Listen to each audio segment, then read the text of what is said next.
Breaking news coming out of Washington tonight. We are receiving confirmed reports of a significant, unprecedented military operation authorized directly by the Oval Office, one that effectively rewrites the rulebook of international sovereignty. Sources inside the Pentagon and the intelligence community have gone dark, but what we are piecing together indicates that a high-risk, high-stakes extraction mission has just taken place on foreign soil. This is not a standard counterterrorism raid. This is something far more consequential. We are talking about the targeted removal of a sitting head of state.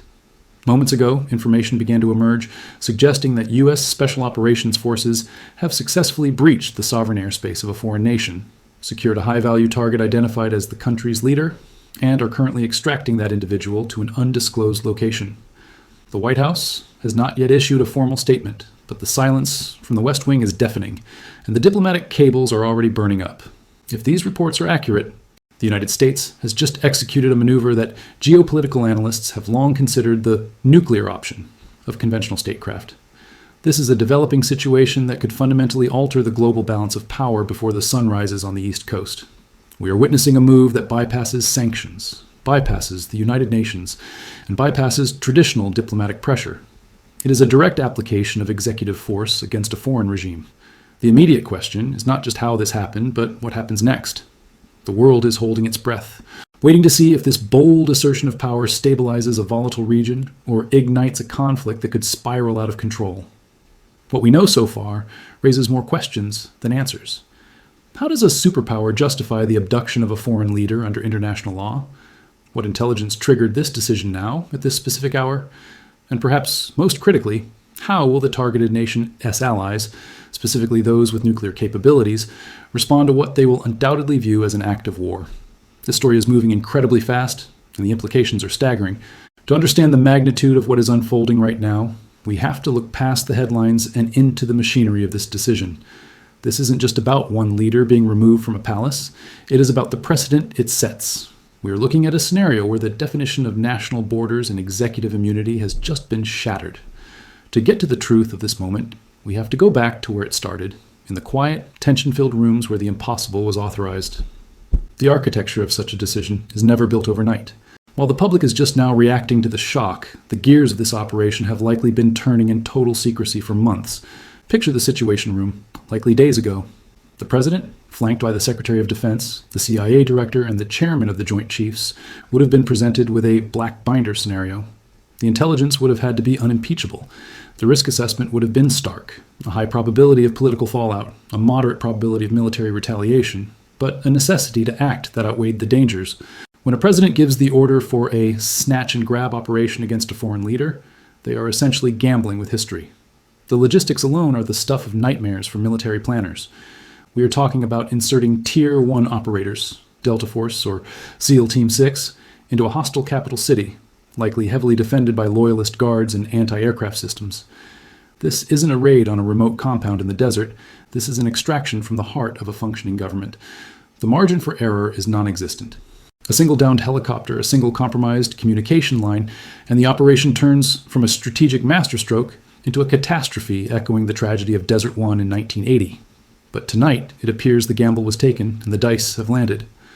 The operational phase, the kinetic action, is the flashpoint that grabs our attention, but the real story is the silent war that preceded it.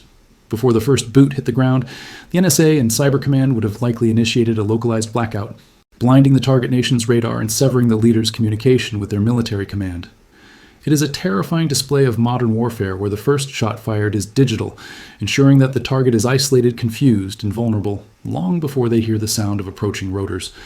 Now, as the operation concludes and the extraction team moves to international waters or a friendly airbase, the atmosphere shifts from tactical execution to strategic survival.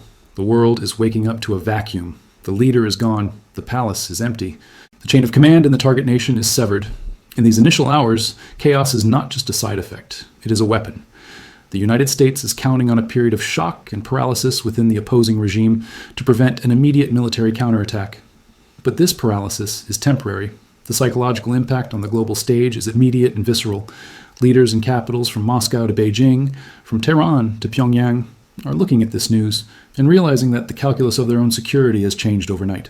If the United States is willing to cross this line, to physically remove a head of state from their seat of power, then the unspoken agreements of the post-Cold War era are effectively null and void.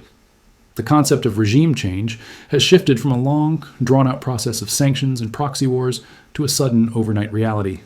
We're already seeing the financial markets react. Uncertainty is the enemy of stability, and an event of this magnitude injects a massive dose of adrenaline into the global economy. Oil prices are likely spiking as we speak, driven by fears of retaliation in key shipping lanes. Stock futures and major exchanges are tumbling as investors rush to safe haven assets like gold and government bonds. This is the financial world's way of acknowledging that the geopolitical risk premium has just gone through the roof. The extraction of a leader is not an isolated event. It is an economic earthquake. But beyond the economics, there is the human element. In the streets of the capital city where this operation took place, rumors are likely spreading like wildfire. Is the leader dead? Did they flee? Was it a coup? The U.S. administration must now race against time to control the narrative. They have to explain to the world, and specifically to the citizens of that nation, why this happened. This is where the information war begins. The president will need to address the nation and the world within hours, presenting evidence that justifies this extreme violation of sovereignty. They will need to frame this not as an abduction, but as a necessary liberation or a preemptive strike against an imminent threat. The legal ramifications are equally complex and treacherous. International law generally prohibits the assassination or forced removal of foreign heads of state. By taking this action, the U.S. president has effectively placed American foreign policy above the Geneva Conventions and the United Nations Charter. This will trigger a firestorm at the UN Security Council. Allies will be torn between supporting their most powerful partner and upholding the international laws they claim to cherish. We can expect urgent emergency sessions, furious denunciations, and a diplomatic standoff that could freeze international cooperation for years. However, there is a darker, more pragmatic reality at play here. History is written by the victors, and in the world of realpolitik, effectiveness often trumps legality. If the extracted leader was a source of global instability, a tyrant planning genocide, or a dictator with a finger on a nuclear button, the global community might publicly condemn the act while privately breathing a sigh of relief. The U.S. administration is banking on this tacit approval. They are betting that the result will justify the means, but this is a dangerous bet. If the vacuum left behind leads to civil war, anarchy, or a more dangerous regime taking power, the president who ordered this mission will own the disaster. As we move deeper into this coverage, we need to consider the intelligence failure or success that led to this moment. An operation of this magnitude implies that the U.S. intelligence community had absolute penetration of the target S inner circle. They knew where the leader slept, who guarded the doors, and exactly when to strike. This level of insight breeds paranoia. Right now, in government palaces around the world, security details are being purged, generals are being questioned, and leaders are looking at their closest advisors with suspicion. The message sent by this extraction is clear. No one is untouchable, and no fortress is impenetrable. This brings us to the inevitable question of retaliation. A state that has its leaders stolen does not simply issue a press release. They will feel compelled to respond to restore their national honor. The response might not be a conventional war, which they would likely lose against the U.S. military machine. Instead, we must prepare for asymmetric warfare. Cyber attacks on U.S. infrastructure, activation of sleeper cells, or proxy attacks on American embassies and citizens abroad are now high-probability scenarios. The U.S. military is undoubtedly at its highest state of alert, DEFCON levels adjusted, anticipating the blowback. The decision to extract a foreign leader is the geopolitical equivalent of crossing the Rubicon. There is no going back. The relationship between the United States and the target nation is severed, likely for a generation. But the ripples extend further. How does this affect negotiations with other adversaries? Does this force them to the table, fearing they might be next? Or does it force them to accelerate their nuclear programs, believing that only a nuclear deterrent can protect them from a similar fate? This action might solve one immediate problem, but it creates a dozen new long-term strategic nightmares. This story is far from over. In fact, the extraction was just the opening move in a much longer, more complex game of chess. As the sun rises and the images of the empty palace begin to circulate, the reality of what has happened will settle in. We are entering a new era of aggressive foreign policy, one where the lines between war, diplomacy, and covert action are not just blurred, they are erased. The president has made their move. Now, the world waits for the counter-move. As dawn breaks over the capital city where the extraction took place, the silence is heavier than the noise of the raid itself. In a typical coup or military invasion, the air is filled with gunfire and the roar of jets. Here, there's only a paralyzing confusion. The Presidential Guard, elite soldiers trained to die for their leader, are reportedly standing down, leaderless and without orders. We are witnessing a phenomenon that political scientists call a decapitation strike. in its most literal sense. The brain of the regime has been removed and the body is currently frozen. But this freeze will not last. Already, conflicting factions within the country's military are maneuvering to fill the power vacuum, bringing the nation to the precipice of a violent civil war. The reaction from America's traditional allies in Europe and Asia is a study in diplomatic panic. Behind closed doors in London, Paris, and Berlin, emergency cabinet meetings are underway. Publicly, these nations are cautious, issuing boilerplate statements urging restraint and stability. But privately, sources indicate a deep sense of betrayal and fear. By acting unilaterally to extract a head of state, the U.S. president has forced their hand. If they support the move, they are complicit in a violation of international norms. If they condemn it, they risk fracturing the Western alliance at a time of extreme volatility. This is a stress test for NATO and the UN unlike anything we have seen since the Cold War. Meanwhile, the response from rival superpowers is swift and furious. Statements are already pouring out of state-run media channels in opposing nations, branding the operation as state-sponsored terrorism and an act of war. This is where the danger of escalation is highest. These nations are not looking at the specific leader who was removed.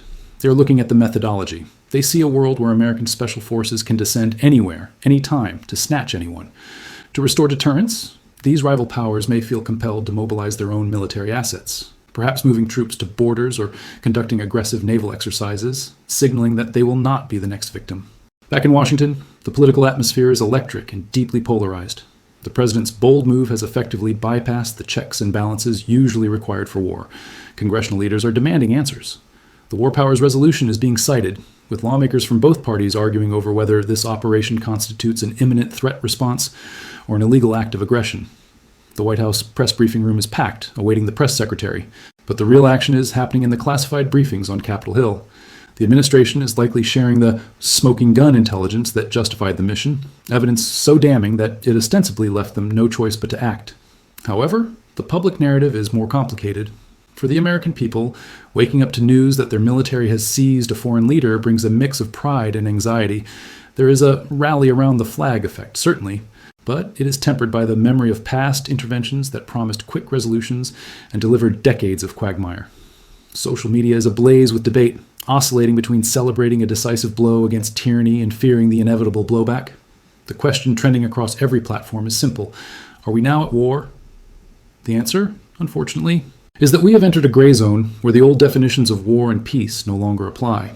We must also look at the fate of the extracted leader. Currently, they are likely being held in a secure facility, perhaps a naval vessel in international waters or a black site in a friendly third country. This creates a legal nightmare. Under what jurisdiction will they be charged? If they are brought to U.S. soil to stand trial, it turns into a circus of constitutional challenges. If they are handed over to the International Criminal Court, the U.S. validates a court it has historically kept at arm's length. The interrogation of this leader is undoubtedly already underway, not just for actionable intelligence, but for leverage.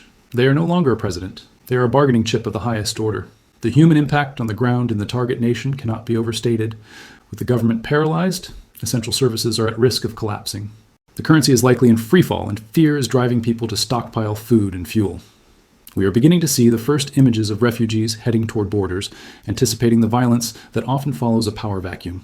This operation was surgical, precise, and minimized collateral damage during the extraction itself. But the secondary effects, the riots, the looting, the sectarian violence, could result in a humanitarian catastrophe that the U.S. will be held responsible for managing. This brings us to the black swan scenarios, the unpredictable events that no planner can foresee. What if a loyalist faction within the target nation decides to take hostages in retaliation? What if they strike at soft targets like American tourists or business interests in the region? The U.S. State Department has arguably already issued a do not travel advisory for the entire region, and embassies are likely shredding sensitive documents and preparing for evacuation. The illusion of control is the most dangerous thing in geopolitics. The extraction was controlled, the aftermath is chaos. As we await the president's address to the nation, scheduled for a prime time tonight, the stakes could not be higher. The president has to thread a needle, projecting strength without sounding like a conqueror, and justifying the violation of sovereignty as a necessary evil to prevent a greater catastrophe. The script they read from the teleprompter will be analyzed for generations. Every word will be weighed by enemies and allies alike. If the justification is weak, or if the intelligence turns out to be flawed, this presidency and American credibility could be shattered. But there's a deeper, more philosophical shift happening here. By physically removing a leader, the U.S. has personalized a geopolitical conflict. It sends a message to every dictator, warlord, and hostile head of state. You are not safe in your palace. This psychological warfare is potent, but it also corners desperate men. A leader who believes they have no exit strategy, no golden parachute, and no immunity is a leader who fights to the death. We may have just made the world more dangerous by removing the possibility of a peaceful exile for tyrants. The coming days will be a blur of high-level diplomacy and low-level violence. We will watch as the United Nations Security Council meets in an emergency session that will likely devolve into shouting matches and vetoes. We will watch the markets gyrating wildly as traders try to price in the risk of World War III. And we will watch the streets of the target nation to see if they choose democracy or descend into anarchy. The extraction was the spark. The fire is just beginning to catch. As the initial shockwaves dissipate and the 24-hour news cycle begins to digest the impossible, a colder, harder reality is setting in. We are moving past the how and when of the operation and settling uncomfortably into the what now. The extracted leader, once surrounded by flags, guards, and the aura of untouchability, is now likely sitting in a stark interrogation room, stripped of their title and their power. The image of a head of state reduced to a prisoner in an orange jumpsuit.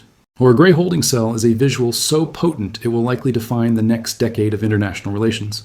It strips away the mystique of government.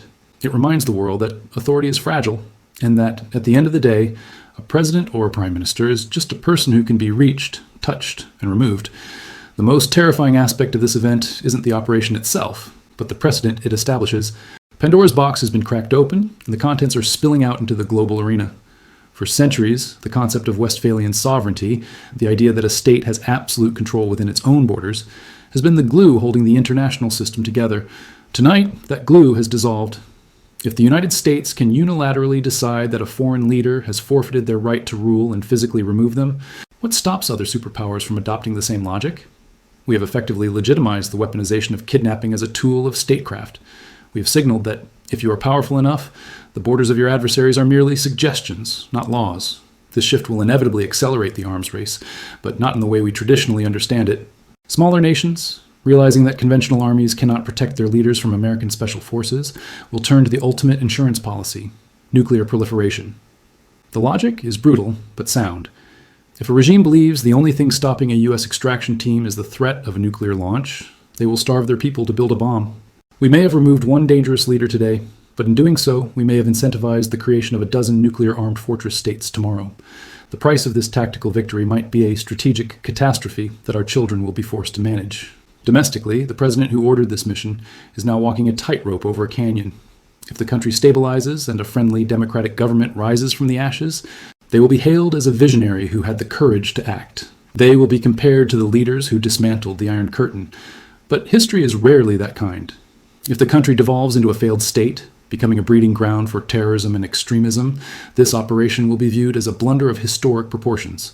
The footage of the extraction will be played side by side with footage of the resulting chaos, a split-screen indictment of hubris. The president has bet their entire legacy on the outcome of a gamble that is no longer in their hands. We must also consider the silence of the American public. There is a strange dissonance in the air. On one hand, there's the undeniable thrill of competence, the realization that the U.S. military remains the most capable kinetic force in human history. There is a sense of justice in seeing a tyrant face consequences. But beneath that, there is a quiet unease. Americans are asking themselves if they are the good guys in a movie that just took a very dark turn. When a democracy starts acting with the ruthless efficiency of an empire, it changes the soul of the nation. We are forced to look in the mirror and ask, is this who we are? Is this how we want the world to work? As night falls again over Washington, the lights of the White House are burning bright.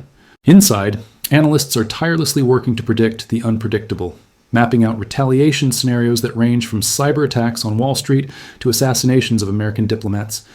The euphoria of the successful mission has already evaporated, replaced by the crushing weight of vigilance.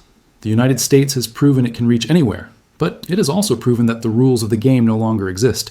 In a world without rules, power is the only currency, and everyone is now scrambling to hoard it. Ultimately, this event forces us to confront the uncomfortable truth about power in the 21st century. We assumed that globalization, trade, and diplomacy had civilized the world. We assumed that the days of cloak and dagger regime changes were relics of the Cold War. We were wrong. The veneer of civilization is thin, and it only takes one order, one helicopter ride, and one breach of airspace to tear it all down. The extraction of a foreign leader is not just a news story, it is a signal flare. It tells us that the era of stability is over and the era of direct visceral consequence has begun. The leader is gone. The operation is a success. The immediate threat is neutralized. But as we look at the empty podium where a head of state stood just yesterday, we have to wonder if we have solved a problem or if we have simply started a fire that will burn long after the headlines fade. The world has changed today. It is more dangerous, more unpredictable, and infinitely more fragile. The door to this new reality is now open, and no matter how hard we try, it can never be closed again.